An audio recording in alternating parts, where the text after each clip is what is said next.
Son günlərdə havaların soyuması ilə əlaqədar olaraq ölkə ərazisində kəskin respirator virus infeksiyalarının, o cümlədən qripin yayılmasında mövsümi artım müşahidə olunur.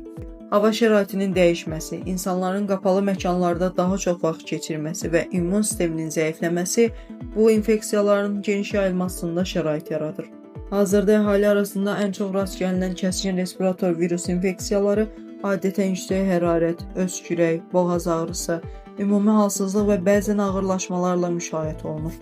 Qripə qarşı peyvənd infeksiyaya yoluxma riskini azaltmaqla yanaşı, xəstəliyin ağır keçməsinin və ağırlaşmasının qarşısının alınmasında effektiv vasitə hesab olunur.